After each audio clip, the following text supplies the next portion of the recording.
नमस्कार, मैं ओम प्रकाश यादव। आप देख रहे हैं सूरत दीपोत्सव न्यूज। यह वीडियो 29 सितंबर का है, जब देश के प्रधानमंत्री मोदी जी का नीलगिरी लिम्बायत सूरत में दौरा हुआ था। उनका रैली की गई थी। उस समय कांग्रेस के नेता और कुछ वरिष्ठ कार्यकर्ताओं ने इनका विरोध किया था, महंगाई बेरोजगारी को लेकर विरोध किया था। तो उस समय इन कार्यकर्ताओं को अरेस्ट करके इनके ऊपर केस किया गया था। इन कार्यकर्ताओं ने के ऊपर पासा का भी चार्ज लगा था। पासा के तहत इनको जेल भेज दिया गया था। ये जेल से छूट के आने पर कांग्रेस की महिला नेता ने प्रेस कॉन्फ्रेंस करके जानकारी दी और बताया, हम आपको आगे सारी चीज़ दिखाएंगे। आप देखिए कि उन नेताओं, उन कार्यकर्ताओं की जुबानी हम आपको सुनाएंगे। आप बने रहिएगा सूरत दीपोत्सव न्यूज के साथ।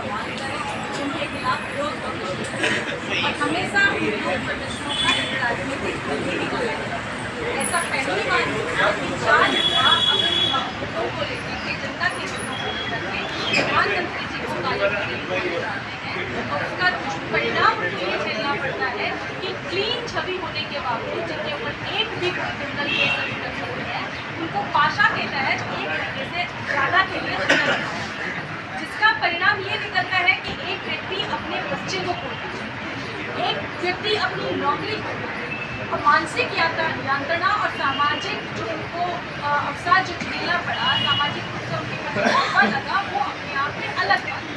ये देश की लोकतांत्रिक प्रक्रिया के लिए सर्वथा गलत तरीका है और इसके खिलाफ हर राजनीतिक दल को और हर जनता के नुमाइंदे को आवाज़ उठानी चाहिए। क्योंकि यदि हमने सरकारों से सवाल करना और उनकी विरुद्ध आवाज़ उठाना बंद कर दिया, तो लोहिया ने जैसा कहा था कि जनसंख्या सुल्तान हो गई तो आप संसद जो है आवारा हो जाएगी, तो वो स्थिति आने वाली है। हम ये कहते हैं कि इनको चूँकि अपाइजत बनी, जो हाईकोर्ट के अंदर जो रिटायर्ड जज है, उनकी कमेटी ने पाशा के अंदर अपाइजत बनी थी, तो इनके ऊपर जो दाग लगा है उसका हर्जाना के लिए अब हम डिफॉर्मेशन केस भी जो है वो सीपी के खिलाफ करने जा रहे हैं। क्योंकि इसका जवाब और इसका हर्जाना तो मिलना चाहिए, क्योंकि उनके खिलाफ बिल्कुल जो आप कहिए कि निर्दोष होते हुए इस तरीके की कार्रवाई हुई।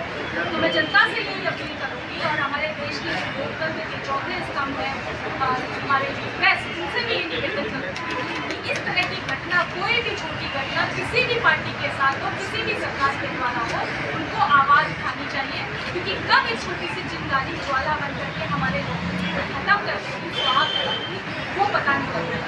इसलिए हर चिंगारी के ऊपर हमारा आवाज़ उठाना और चिंगारी को दबाना हमारा वाजिब है। मैं गुजरात प्रदेश कांग्रेस कमेटी में मंत्री हूं। आशीष जी, आज किस प्रकार से प्रेस कॉन्फ्रेंस रखी गई है? ऐसा है कि 29 सितंबर को भारत के जो प्रधानमंत्री हैं श्री नरेंद्र मोदी जी, वो सूरत के अंदर आए थे। उनका एक रोड शो था। क्योंकि हम विपक्ष में हैं, तो विपक्ष की भूमिका निभाते हुए देश के अंदर जो महंगाई, भ्रष्टाचार और बेरोज़गारी जो चरम सीमा पर है, तो उसके तहत हमने उस रैली को काला झंडा दिखाया। और क्योंकि काला झंडा दिखाया तो उन्होंने हमको डिटेन किया।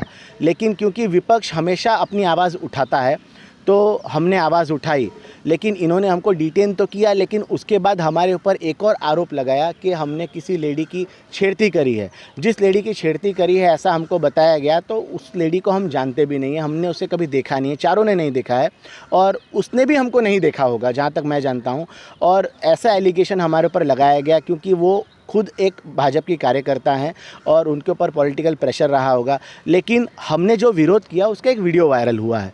वो वीडियो के अंदर वो लेडी कहीं पर भी दिखाई नहीं देती है और जहाँ तक कि फिर बाद में पीछे से हमको पता चला कि वो उस दिन डोम के अंदर थी और हम लोग बैरिकेटिंग के इस तरफ पब्लिक के अंदर थे। हमने काला झंडा दिखाया, वहाँ पर कोई महिला नहीं थी और हमने पुलिस के साथ भी किसी प्रकार का कोई घर्षण नहीं किया। लेकिन इनको ये पसंद नहीं आया होगा, उनको लगा कि ये आवाज़ उठा रहे हैं तो इनकी आवाज़ हम दबाएंगे और हमारी आवाज़ दबाने के लिए उन्होंने हमको डिटेन तो किया। लेकिन हमारे ऊपर ये जो आरोप लगाया, उसके बाद हमको जेल, जब कोर्ट में ले जाया गया तो हमको वहाँ से हमको जामीन मिल गई, हमको बेल मिल गया। और इन्होंने हमको फिंगरप्रिंट लेना बाकी है ऐसा कह करके लिम्बायत पुलिस स्टेशन में वापस लाया और 2 घंटे बाद हमको पासा ऑर्डर कर दिया गया और चारों को 4 अलग अलग जेल में, मुझे महसाणा, किशोर भाई को राजकोट, संतोष शुक्ला जी को साबरमती और गुलाब भाई यादव को नडियाद, ये 4 अलग अलग जेलों में हमको भेज दिया गया, जहां हमने 1 महीना 5 दिन हमने उस जेल में काटा। और हमारी जो दीपावली है वो भी जेल में कटी। लेकिन क्योंकि पासा के अंदर एक एडवाइज़री बोर्ड बैठती है, रिटायर्ड जज की पैनल बैठती है, उन्होंने हमको सुना। मैं उनको सल्यूट करूंगा कि उन्होंने निष्पक्ष हमको सुना और हमको बाइज़्ज़त बरी किया, हमको निर्दोष करके, क्योंकि हम पॉलिटिकल कॉन्स्पिरेसी के शिकार थे, हमको रिहा किया।